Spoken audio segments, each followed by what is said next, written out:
Dieu dit dans sa parole que les choses cachées sont à l'Éternel et que les choses révélées sont à ses serviteurs ou à ses servantes.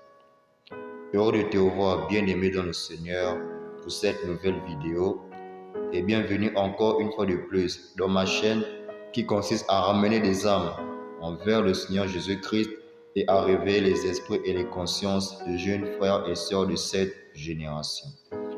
Dans cette vidéo, comme je le disais au début, il est dit dans la parole de Dieu que les choses cachées sont à l'Éternel et les choses révélées sont en un mot aux enfants de Dieu.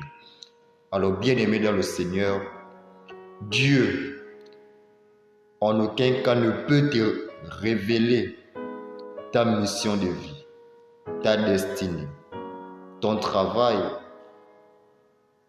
ton conjoint, ton avenir, en un mot, ta destinée, si et seulement si tu ne l'obéis pas, tu n'observes ni sa parole, ni ses ordonnances, ni ses lois, et que tu n'es pleinement rempli de son esprit, tout en menant une vie de sainteté.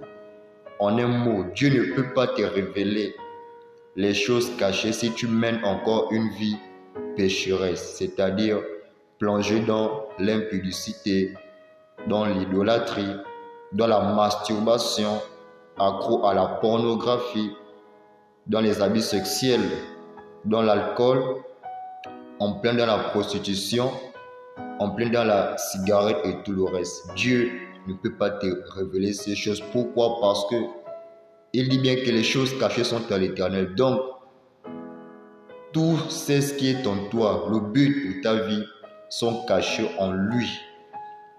Maintenant, pour qu'elle te soit révélée, comme il le dit que toute mère, que les révélations sont à ses enfants. Maintenant, pour recevoir les révélations de Dieu, il faut d'abord que tu éloignes le péché de toi,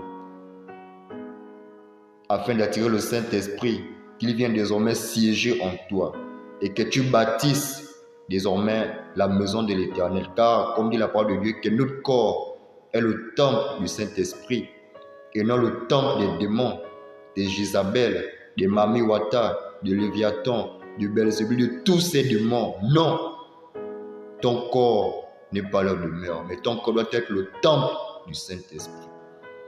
Et donc, pour que toute chose impossible devienne possible dans ta vie, il faut désormais que tu prennes conscience que tu es fils et fille de Jésus-Christ. Tout